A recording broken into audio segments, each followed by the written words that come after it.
You're listening to Music Tectonics.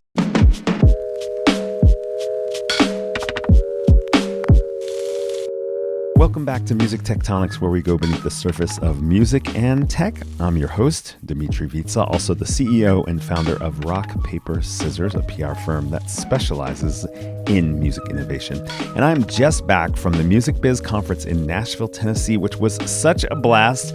I had so many great conversations, and I recorded some of them to share with you, our lovely podcast listeners. Stick around for a music industry pulse check with four super smart folks with very different perspectives on the business of music. We've got Dan Runcie, who runs Trapital, the trade magazine of hip-hop in podcast form. Rus Krupnick, managing partner at MusicWatch, a company that surveys thousands and thousands of music listeners every year. Jim Griffin is coming up. He runs the influential email listserv discussion group PHO, P-H-O, and he's the disruptor who put an Aerosmith track on CompuServe. And we wrap it up with Robert Singerman, a champion of the power of lyrics to change the world and the SVP of International Publishing at LyricFind. Let's hit the floor and see what we find out. Hey, what's up? It's Dmitri. I'm at Musicbiz, and I'm running around just getting some pulse checks, and I can't believe it. I just ran into Dan Runcie from Trapital. What's up, Dan? Dmitri, how's it going? It's so great to meet you in person. I know, likewise. Finally put a face to the name, right? Been on the podcast, and here we are in Nashville. What's the vibe here? What are you feeling here at Musicbiz? I mean, we feel like we're back to pre-pandemic energy. Everyone is here. Everyone wants to talk and meet each other. This is great. This is what it's all about. I feel like there's only a few events during the year where you can really bring everyone together like this. So I'm excited to be here. Awesome. Yeah, I mean, we're sitting in the lobby right now. I'm sure people can hear. It's pretty loud. This is like the hopping spot. Yeah. So, So, what do you think is on the tips of people's tongues this year? Where are we at? I mean, here we are in May 2022. We think the pandemic's on the tail end of things, and people are, like you said, people are excited to be here. But what are they talking about in the music space? Well, I think it's at this interesting crossroads, right? Because you have the pandemic and people thinking about what's on the other end, but you're also having a lot of the post-pandemic boom kind of come back down to earth to some extent, right? Yeah. So, of course, everyone's seeing what Spotify stock is doing. People see where the market's going. So, a lot of the innovation that drives this industry, I do think that there's a lot of thought in the back of the people's mind, where are things going? So I think when you're hearing people at panels today, you're hearing people talk about different things, people want to know, where do people see the future realistically? It's one thing to have the bullish views that everyone may have had in, let's say, November 2021, but it's a little bit of a different world now. So who can provide the realism but still give a clear perspective on where things are heading? Wow, I love that you put that out there, because you're so independent and you are kind of just this kind of like observer of everything that's going on. You can have a very independent perspective and just put it right out there and be like, you know what, it was good and it's still good, but there's kind of like a little ricochet effect happening. Definitely. I mean, if you think about the amount of activity happening in Web3, you think about some of the NFT movement as well, and how Wall Street Journal recently put out that report that there's been a decline from what we've seen in 2021.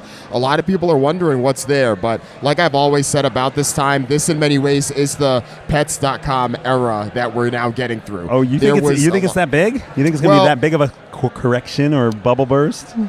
I mean, I think in some ways it's all relative though, right? Like, the stocks have definitely come down quite a bit since then, but even so, it's still up from the way things were March 2020. So I still think net positive, we still are where we are, but in the moment, things can just seem so instantaneous. So sometimes the corrections may not be as big as we seem, but I do think that in the aspect of getting through some of those early .com era wave where there was clearly things that were just cash grabs, but you also saw the real businesses start to come through as well. Like, you may have had your pets.com, but you also had your Googles that were rising during that time. Very much the Web 1.0 era. And I think, like anything, the Web 3 era is showing this as well. We're going to see we've seen a lot of grift, a lot of things that don't make sense, but we're also seeing a lot of innovation happening right now that I think is going to set the path for the next decade. Agreed. So what's next with Trapital? What do we need to give our listeners an update? You got to check out Trapital, the podcast, right? Where do people find Trapital? They find it everywhere. Oh, yeah. So Trapital's available everywhere. If you enjoy conversations like this, go to Trapital. You can search for it in anywhere you listen to podcasts. That's Trapital. We interview the leading executives in music, media, and entertainment, and we're ultimately taking this industry and taking this culture to the next level. So if you want to gain insights from folks like your Rick Rosses or your Issa Raes or even your experts like your Will Pages and others like that, Trapital's the podcast for you. Awesome. Hey, Dan, thanks for taking the time. Have a great rest of your music biz. Thank you. You too. Dmitri, it was great to run into you. Likewise. Hey, Dmitri again at Musicbiz, and I have stumbled onto someone whose work I really respect, and I thought it would be fun to get a little pulse check with Rus Krupnick.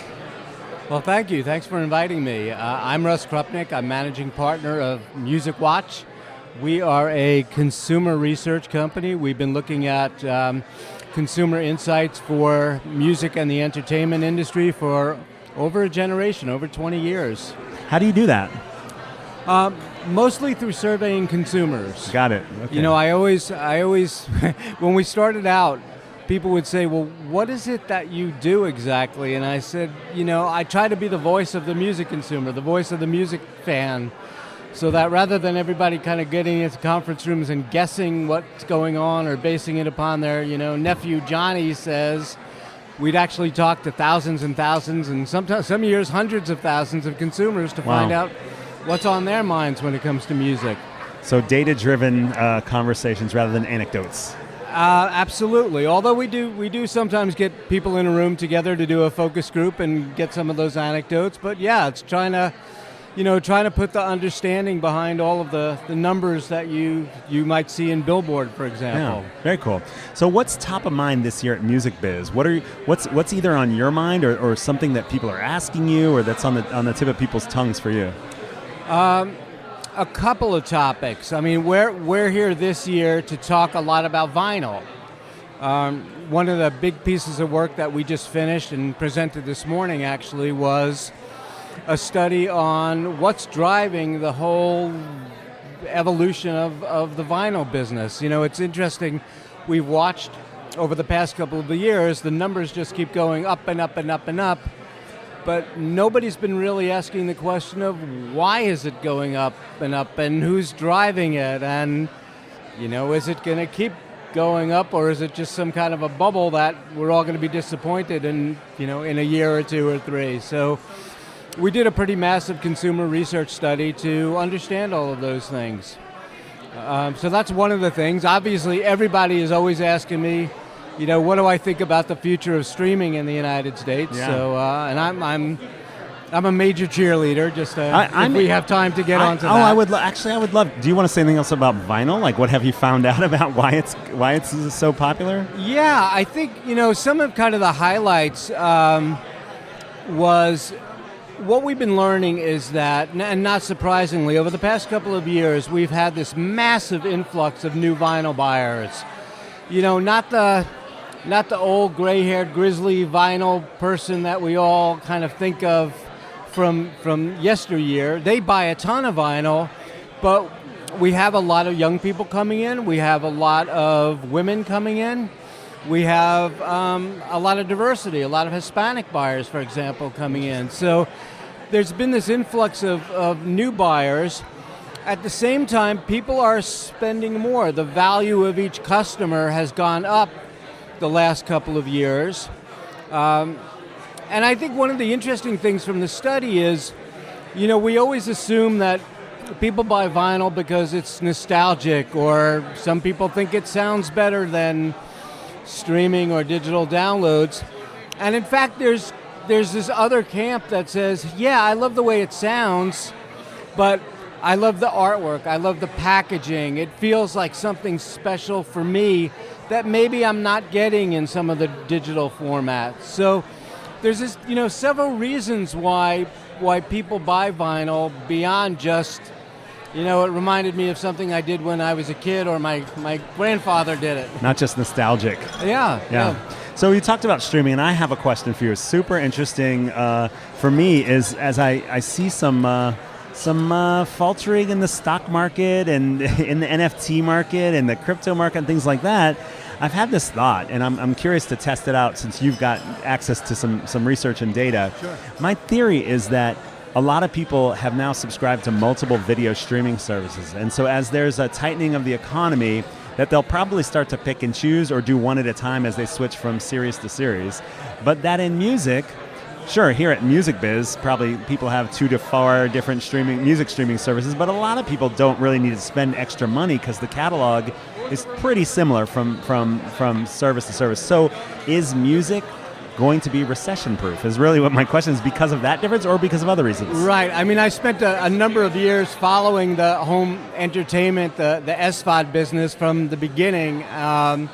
In fact, working with companies like Netflix and the major movie studios. And I think part of the challenge that they have is there's a lot of services. People don't necessarily need all those services every single day.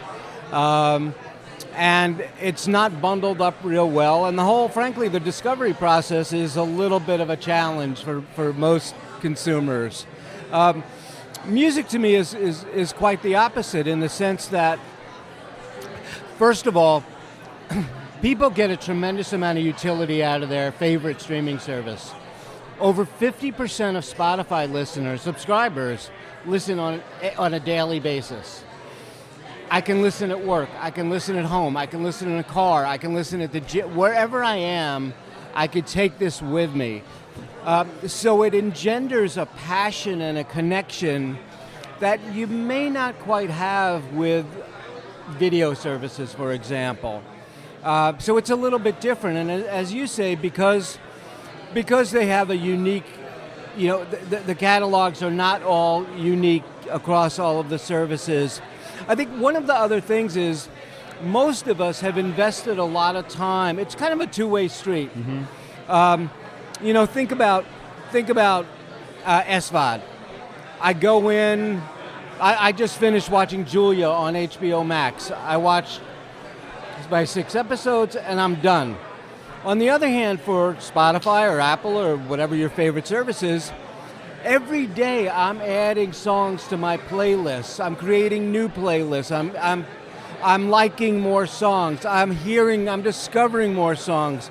So there's this kind of two-way process that is ongoing for most of the listeners that really creates a much stronger bond, I think, than, oh wow, we'll just listen to, we'll just watch,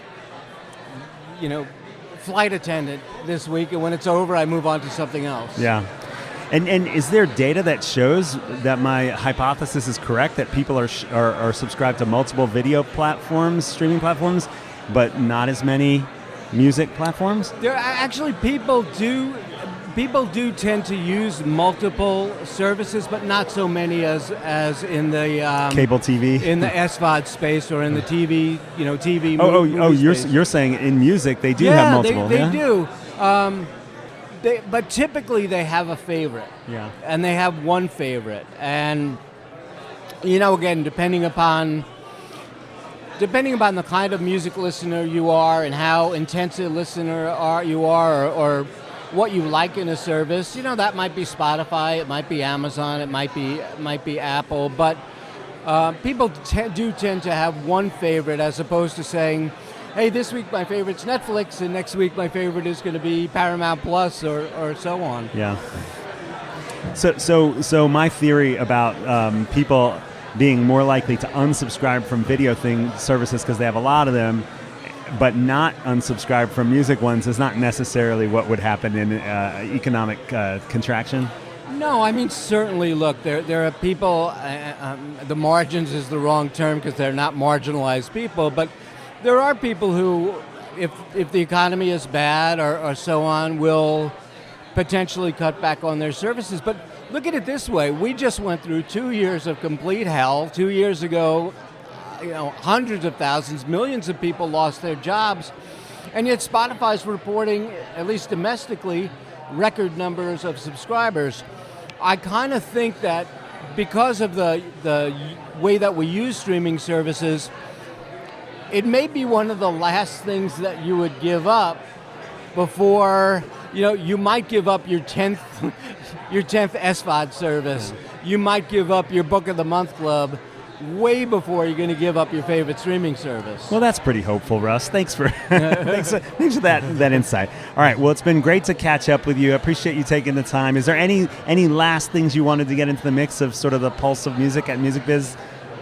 No, I mean, I think it's just it's great being here after a 2-year absence. It's great seeing everyone, and frankly, it's great having these kinds of conversations. I think we've all missed the intellectual the challenge of saying, hey, what's going on with the industry? Yeah, perfect. It doesn't work the same way on Zoom, so it's super nice to be sitting here at the bar in the lobby. I don't mean to be an old fart, but no, it doesn't work at all.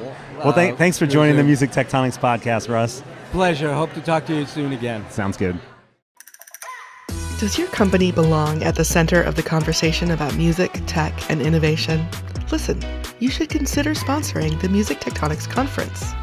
It takes place in person October 25th through the 27th, 2022, in the Music Tech Hub of Los Angeles.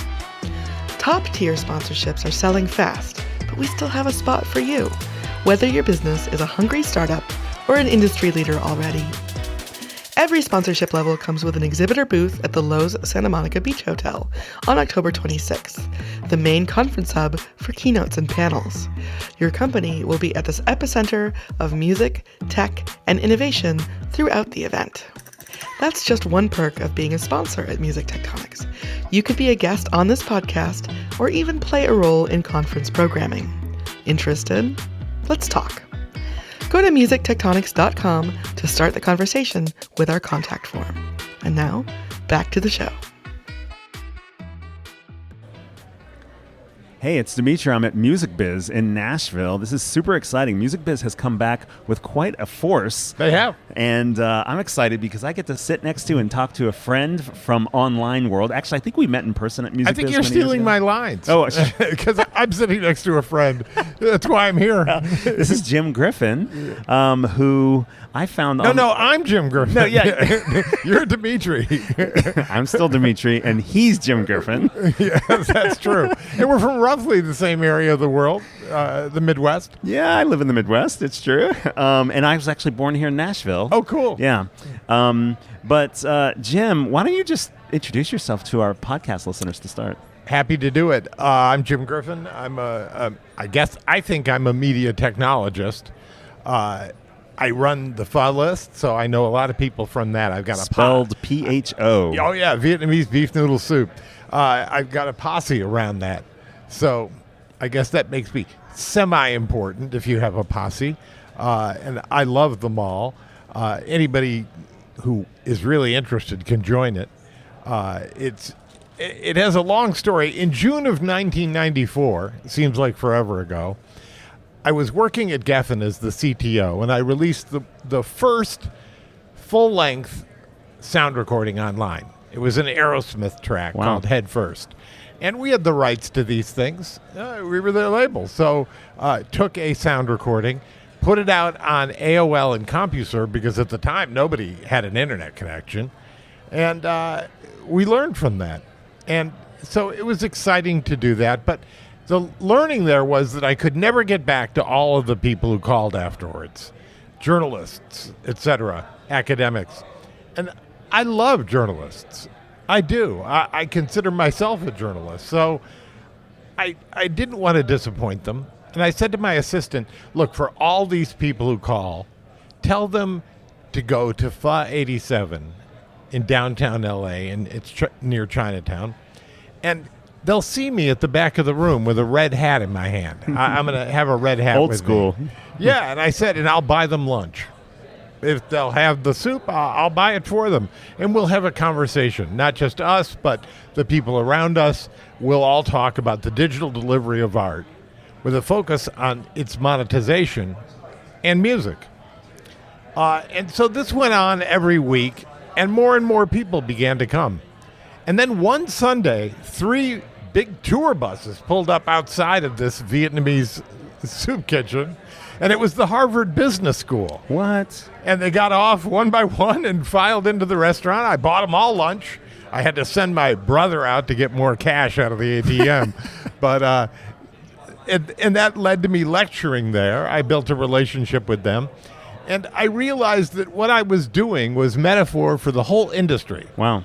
That we were effectively monetizing, drawing a crowd. Oh, yeah. What year was this, Jim? This had to be around 1996, 1997.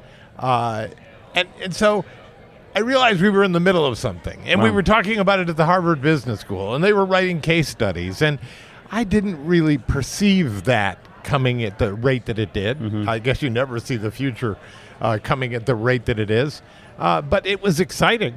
And it led us to turn FA from purely a brunch meeting into a listserv, which is a medium all its own. Pure text, people sending emails that go out to the entire group. Yeah, let's just say, because we probably have a variety of generations listening, a listserv is an email you sign up to, and then every time somebody in the group sends an email, everybody gets that email. That's how it works. It's so simple. It's just email. It preceded instant messaging. Right, and we do not permit graphics or attachments because of the risk of viruses. But it's an ancient way to communicate that is, I would call, lowest common denominator. Yeah. Everyone has email. It has the least resistance, right? Right. You don't have to download another app or It's learn an simple. etiquette. It's fast, Too easy, and much. simple. The word Yeah. gets out quick. Yeah. And that's why I like it. I like it because anybody can do it. It's absolutely free. It costs nothing to participate. Anyone can do it. We have 14-year-olds. We have 41-year-olds. We have 84-year-olds, whatever.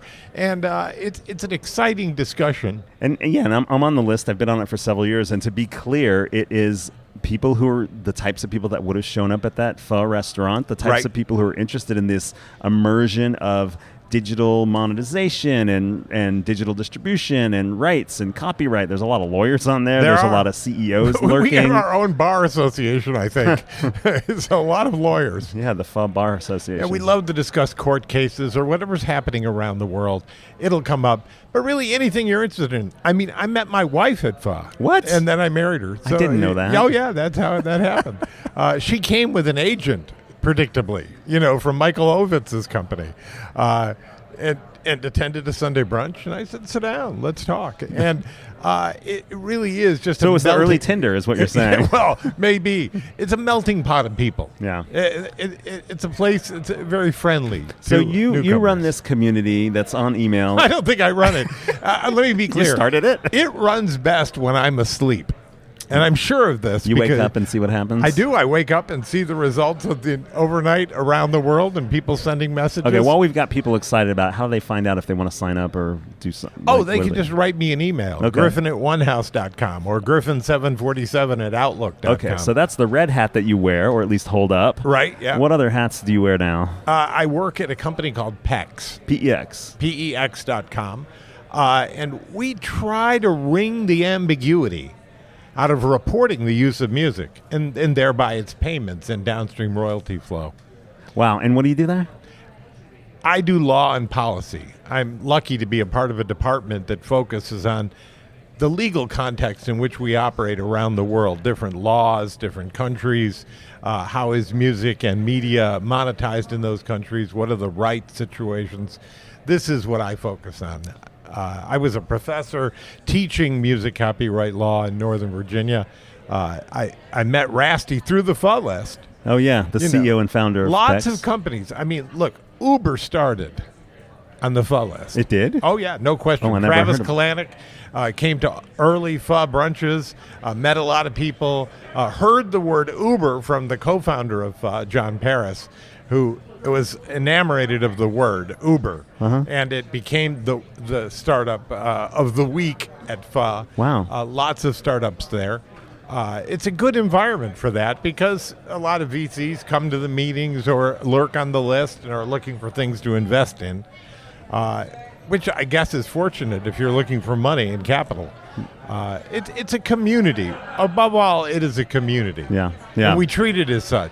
So this is great, a great intro to you for people who may not have run across Pho or PEX or Jim Griffin yet, so that's awesome. I'm curious, here we are at MusicBiz.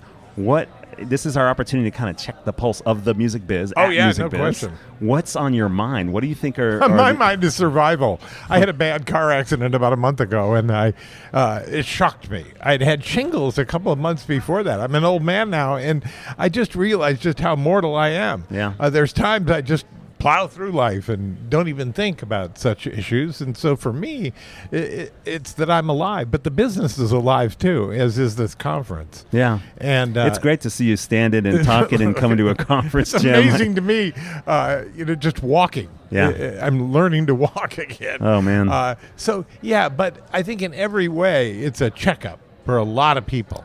Well, the pandemic was too, right? And so you got a double whammy. You got the pandemic and then this very pandemic was really a body check for everyone. Yeah.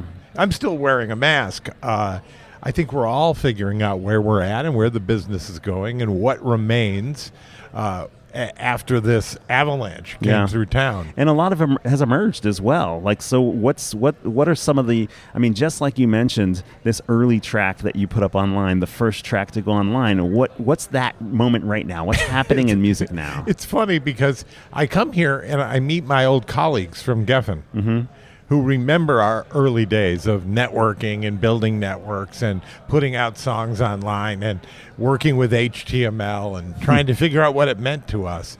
And we all laugh and they say, "Oh, you got us going on this." It's just as we thought that it was going to be. And so, yes, in some ways, it's if it's a Bogosity filter, we say we survived that filter. We got through it, and now we're seeing what happens when you do go that way. And there's a lot of challenges. How do you get paid? I think is one of the biggest questions for everyone is, where's the money? Because they need it in order to eat, feed their families, be in business. It's not incentivize the marketplace. Yes, no, it's free market, right? And so that capital drives this market. And so you come here, you see what people are interested in, you see who's leading, who's got new efforts, what they're focused on. Yeah. And for a lot of people, they're focused on getting paid. Yeah. There's no doubt about it. So we've kind of reached this place where the streaming economy has kind of built a baseline, grown back to a baseline of that monetization. Not everybody's happy with the payouts. No, but it is the economy they have to live with. Yeah. And I say that because in some ways, the idea of streaming is so simple. It's the same as if you were dealing with packages. Packets, digital packets, behave as did packages. And as we saw the rise of FedEx and other new technologies like that, it reinforced the idea that our future is about the just-in-time arrival of customized digits, that they arrive just in time and in a customized way. So you think that manufacturing thought of the just-in-time inventory type stuff influenced the direction towards digital? It motivated me to argue for streaming. I remember going to the MP3.com conference that Michael Robertson ran. A FOLIS member. Yeah, in San Diego. And he was revolutionary, of course, in bringing MP3 technology to the music industry, which wanted nothing to do with it and wanted to keep it as far away from them as they could, which ironically is today the way music is distributed for the most part, is in MP3 format. These are the file formats. And at that conference, I was known for the download and downloads and the idea that people would share them freely and so forth. And I went there with a message, which was, well, we're going to move on and downloads aren't going to mean anything in the future. That it's going to be about streaming, the just-in-time arrival of music, without any need to carry it around. And people were angry with me. They were angry. They were throwing things. They were yelling from the audience. Oh, there's a clock on the wall that you've got to watch, this sort of thing. And they were really feeling defensive about downloads. Finally, they had their way with music, and they wanted to keep it that way. But I knew that it was going to change, that we would move to streaming, that it would be the just-in-time arrival of customized audio and video, etc.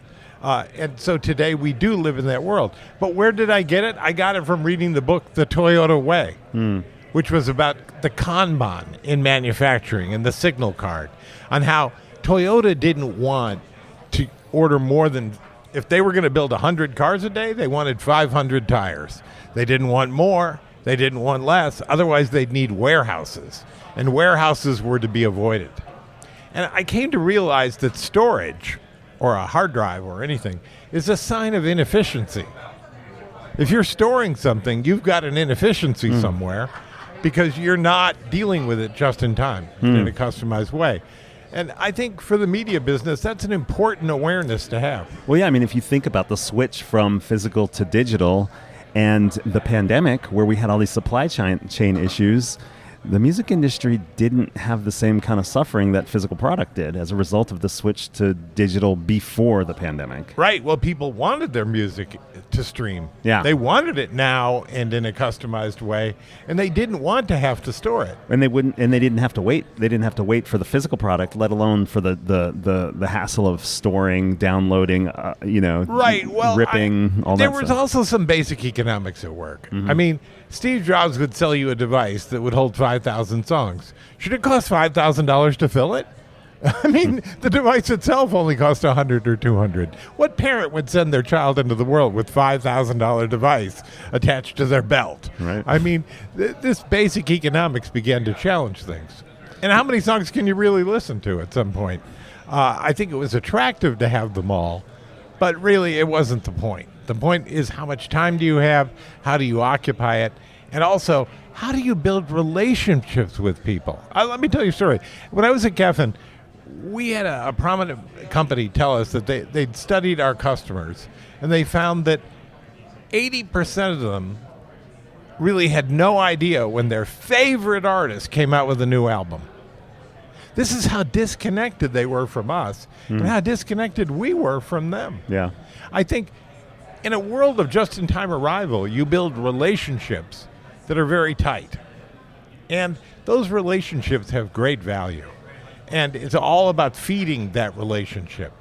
And so I think that's an important learning for the industry, is to build relationships with fans. And then to serve as a gatekeeper to that audience is much more lucrative than selling them boxes off the back of a truck from a warehouse.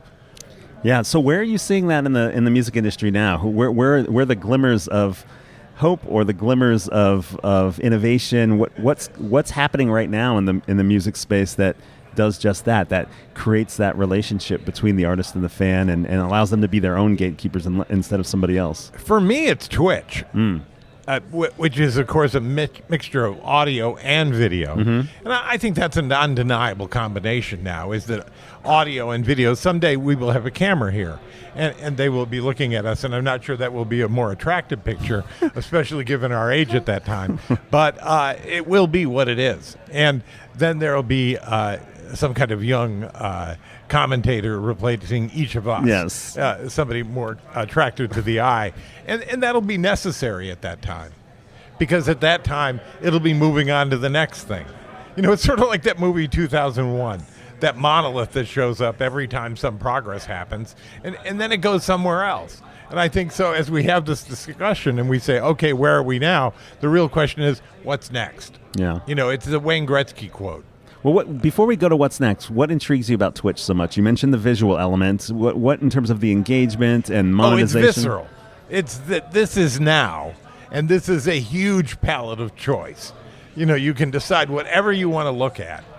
You've got 100 channels or more of things that you could look at. And so I'm very curious, who's here and who's transmitting, who's using this new gatekeeperless environment. For you, it's almost like going to the town square to see who's out there putting new stuff out. And at that moment in time, kind of like Clubhouse was for a minute, but that visceral element is an interesting piece of it. I'm the kind of guy who goes to Hyde Park in London and wants to see who's talking at Speaker's Corner. You know, I want to know, what do they have to say and what do they want me to pay attention to? So what captures your attention on Twitch? Look, the same things that capture anyone's attention on Twitch. And it makes you wonder at some point, why is this capturing attention? And by the way, it's very honest. I love that you see exactly how many people are watching at any given moment and how many fall off when a certain thing is mentioned or not mentioned. Yeah. And you say, really?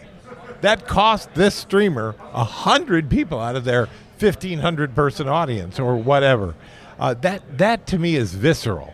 I feel like I'm hyper connected at that time, and I want to know what are other people choosing, what am I choosing, how does it compare to the other people who are out there making a choice.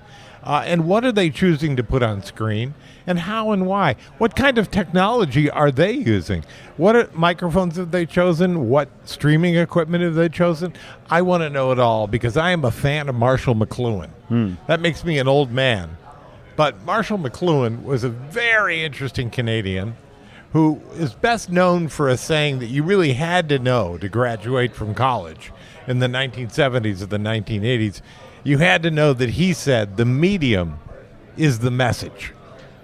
And that was in the movie Annie Hall as well. Wow. It was sort of exciting to see Marshall Mcluhan.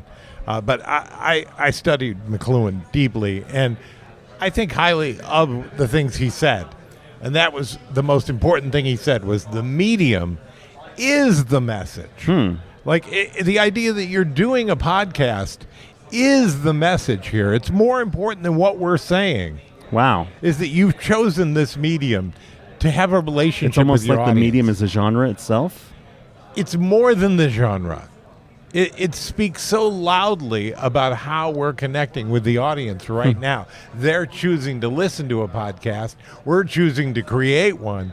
And that speaks volumes about what we're up to, probably way beyond whatever's coming out of our head right now. I'm not buying it, Jim. I'm not buying it. I know you aren't, and I didn't either at first. And then there was a time in the 1990s when I realized that MP3s were the message. But that's implying that the elements that are on the format, the medium, the MP3 or the podcast or the Twitch live streaming, it doesn't matter which one you're watching. No, it's more important than the music. Because I'll tell you this, if it wasn't in MP3 format, it wouldn't fit in the player. Yeah. And the kid wouldn't have it. And so if you weren't putting your music So I would out say the in medium trumps the message, maybe. It does. That's it not gives the same as it entree is to it. the message. Well, in a way it is because it said volumes about that kid or who with that player that for him it needed to be an MP3 because that was his message to the world was I listen to MP3s. And also I can now reach more people, or I can reach these people, or I can reach these people through this methodology. Yeah, we're using a podcast. Yeah. And partly because if we were going to be on the radio, we'd need a gatekeeper to satisfy. And we'd need to license. make advertisers happy and a license to use the public's airwaves. Yeah. And that is a world that is disappearing. Yeah. And so our message is screw the old media, screw the gatekeepers. We're coming through to you around the back door. Okay. And if you're interested in that, we're for you. Gotcha. And I think that's an important message, especially here at a music conference that in a way embodies the oldest of technologies. I mean, for God's sakes, wax, wax cylinders. That's how all this got started. Right. And we're here embodying the new world. Yeah. So I want to make sure you have plenty of time because there's lots of people out there that probably want to get some of this one-on-one time that I'm getting. What is you mentioned sort of like when Twitch shows up here with a video camera, the next thing that happens is the thing that we should be paying attention to now. What is that? Where do you think it's going? Boy, I'm curious. Yeah. I am, which is partly why I watch Twitch, to say, what's the next iteration of this? Does it have smell? Is that where we're going? What does it mean? And I think at some point, I'd say it's roughly now, we're going to be able to record all of the Twitch channels at the same time and review them retroactively. In the same way that the VCR changed many worlds and then different elements of the VCR. There's no reason you should have to choose a channel when it has the ability to record them all at one time. That's something new. And so at that point, you have so much content being created and you can basically travel back in time. Yes. No, it can be retroactive for you. In some ways, we're doing that now with the Webb telescope. The James Webb telescope that we put into outer space that's a good recently. point. It's because by the time we get it, it's looking back in space, Yeah. in time. Yeah. Because time is space, which is a bizarre concept, right? The idea that the first episode of I Love Lucy is still out there traveling. And if only we can peer far enough, fast enough, we can intercept It's already recorded. It is, and it's being transmitted out into outer space. Oh, man, this is why you're on the Music Tectonics podcast. We look at these seismic space metaphors. And you are the embodiment of that. Yes. And that's why the medium you choose matters. And you'll choose new mediums and so forth into the future, and they'll all define you. I don't think we could go any further. I think you pretty much said everything we need to say here. Well, look, it's exciting to be with you, and I love that you kick down gates. You know, you kick them down. You don't just respect them and open them. You kick them down for others, and then others come walking across and say, well, if Dmitri can do it, I could do it. Well, but, it's the medium, not the message. It's the kicking down the gates, Yes. not the me doing it. No, I love that you do it, though. I do. And I think there's something about that that's very important that speaks volumes about you beyond what you have to say. I think if people want to hear some more of this Jim Griffin ponderings, PHO is the place to go. And I think what they'll find is somebody who has the most generous approach of organizing a conversation. Even if you say you don't lead the conversation, that's the thing. The only reason I could kick down gates there was because I didn't get kicked off the list. And we don't kick people off. Look, if you're lonely and want a lot of email, Fuzz is the place for you because you'll get a lot of it. And you need a separate folder to filter it into. But it's a real generosity of spirit in your approach, in kind of just welcoming people to lunch, welcoming people to this conversation, regardless of who they are, regardless of what they say, regardless of where they are in their level of experience. We've got some of the top veterans of the music industry, the digital space, innovation, copyright, law, all those things are there. And then, when you're just getting started, it's a great education. It's better than a college degree. Look, it reminds me, I wanted to work in a newsroom because of the wire services. You would get John Lennon shot or whatever, and you'd be like, oh, my goodness. And that was a moment in time that was unmistakable.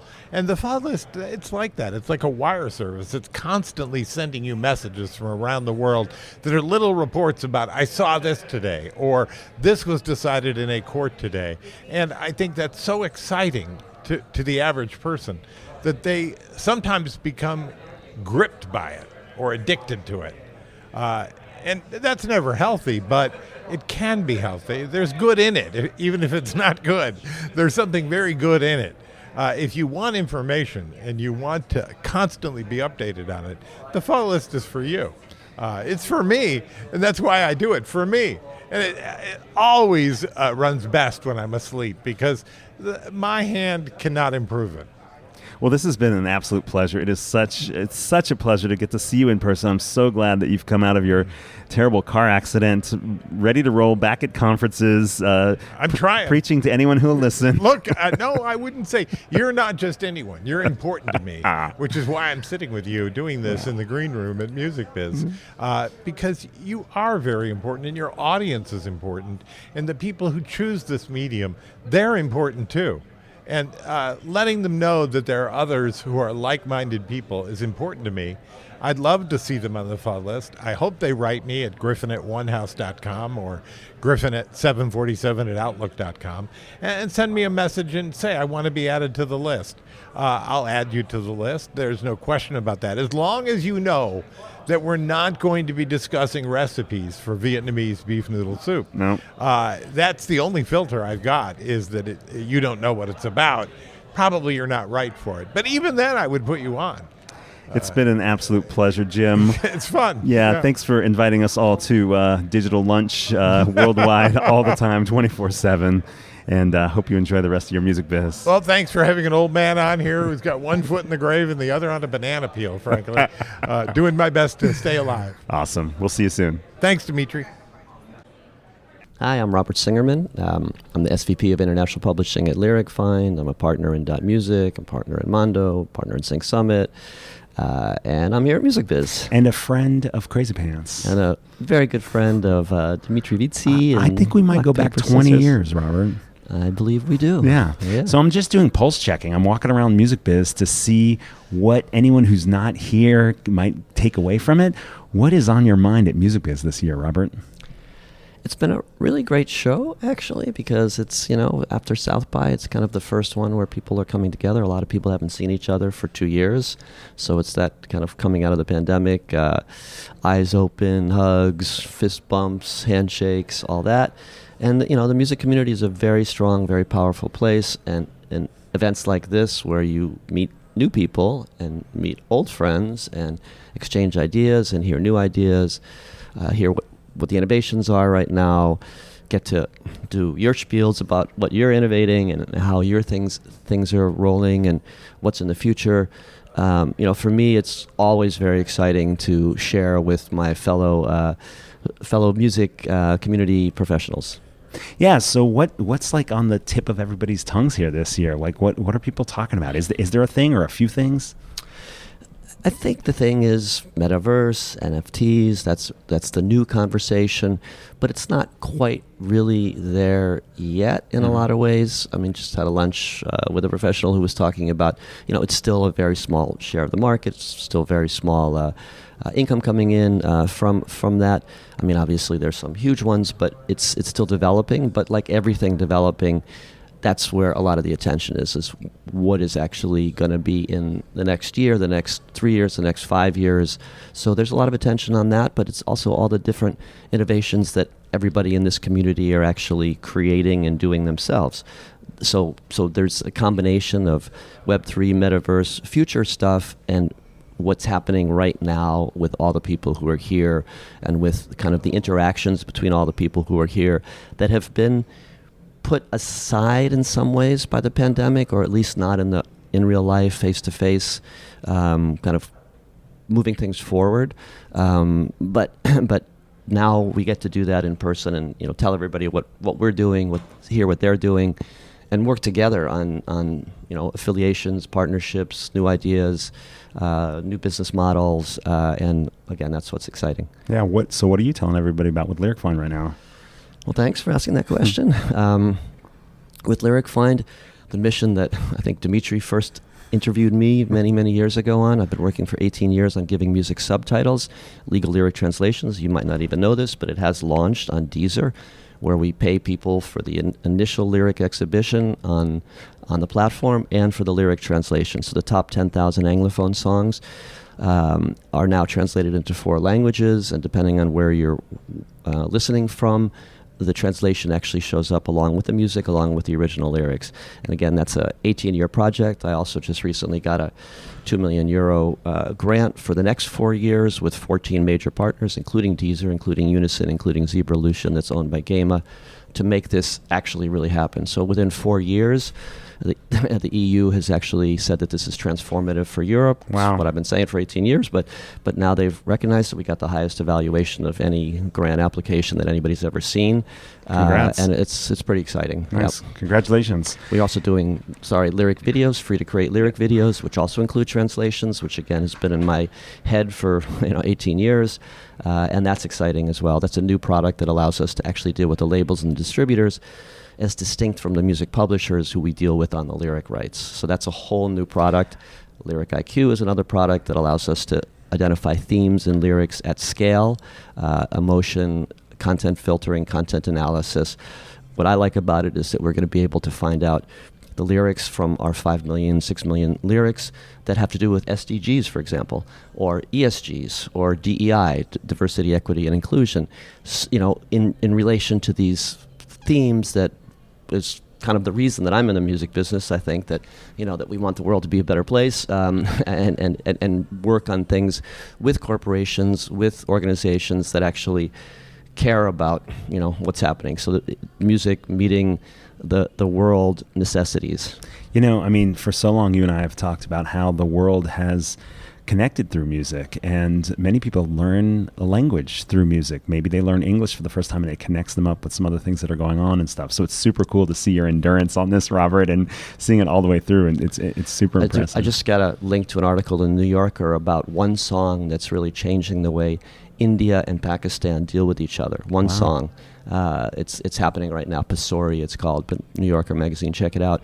But yeah, it's so that's really exciting to me. Again, it's an 18-year project. Another project that I'm working on that I'm very excited about is with indigenous languages. This is the 10-year decade of UNESCO's indigenous language, started in 2022. We have a project funded by the Canadian government. It's called Our Peoples, Our Songs. You might know the Canadian government pretty much almost created a genocide situation for indigenous people in Canada, like in many parts of the world, the U.S. as well. And they forbade indigenous people to sing and to communicate their songs. And we've worked... Music is a weapon. Yeah, Fela Kuti.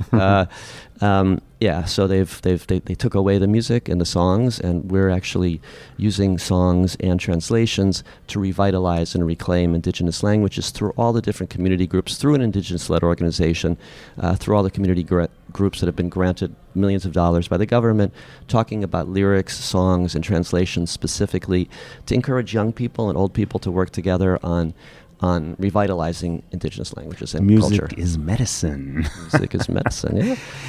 That's super cool. And I think for me, one of the themes that I'm hearing from your conversation and what I'm seeing around MusicBiz and have been seeing for a bit in the last year post-pandemic is we've kind of reached a pivotal point on monetization of music where there's some money back in the pool and there's some maturation of some ideas that maybe were too experimental before, but people have said, okay, digital music is now, it's now the baseline, right? And so you can add a lot of new opportunities, and LyricFind has been great about this found revenue in lyric monetization for rights holders, and now you're adding these other pieces as well. Super cool to see. Making Robert. things legal. I mean, I'm also very excited about .music, which is a new top-level domain coming this year that we've been working on also for a very long time, and we'll also deliver digital tools for artists, songwriters, anybody in the entire music community is distinct from the music business to benefit from our own top-level domain.